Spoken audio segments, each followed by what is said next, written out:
এই পৃথিৱীত কোনোৱেই স্থায়ী নহয়। এয়া প্ৰকৃতিৰ নিয়ম। মানুহে মানুহৰ জীৱনলৈ দুদিনৰ বাবে আহে, কথা পাতে, আপোন হোৱাৰ অভিনয় কৰে, মৰম দিয়ে, খুব ভাল পোৱা দেখুৱায়, তাৰ পিছত এদিন হঠাতে হেৰাই যায়।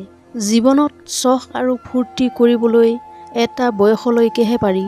জীৱনটোৰ পাটিগণিতৰ অংকবোৰ কৰোঁতে কৰোঁতে, উত্তৰ উলিয়াওঁতে চখ আৰু ফূৰ্তিবোৰ এদিন নিজে নোহোৱা হৈ যায়। আপোন বুলি কোনো নাই, যি আছে সকলো স্বাৰ্থপৰ। সকলোৱে কিবা নহয় কিবাৰ বাবেহে আপোন হোৱাৰ অভিনয় কৰে। পৃথিৱীত একমাত্ৰ সেইজন ব্যক্তিয়ে সুখী, যিজনে সময় থাকোঁতেই বুজি পায় যে মানুহৰ পৰা একো আশা কৰি লাভ নাই।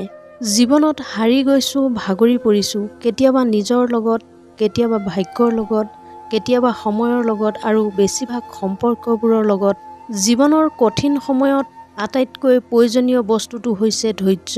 শত্ৰু কেতিয়া সফল হয় জানেনে?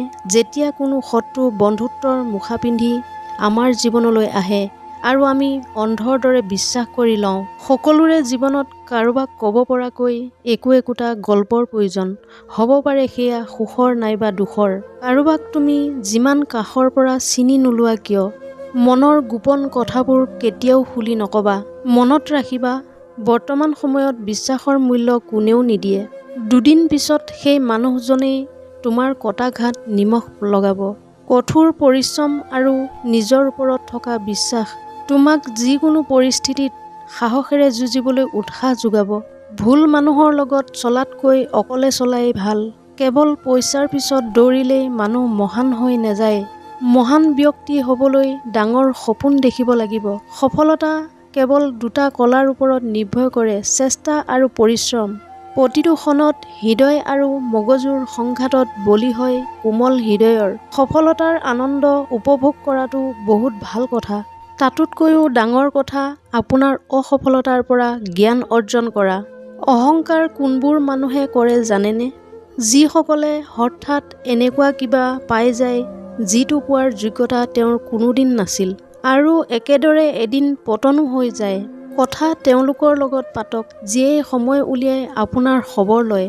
তেওঁলোকৰ লগত নহয়, যিয়ে সময় পালেহে আপোনাৰ খবৰ লয়।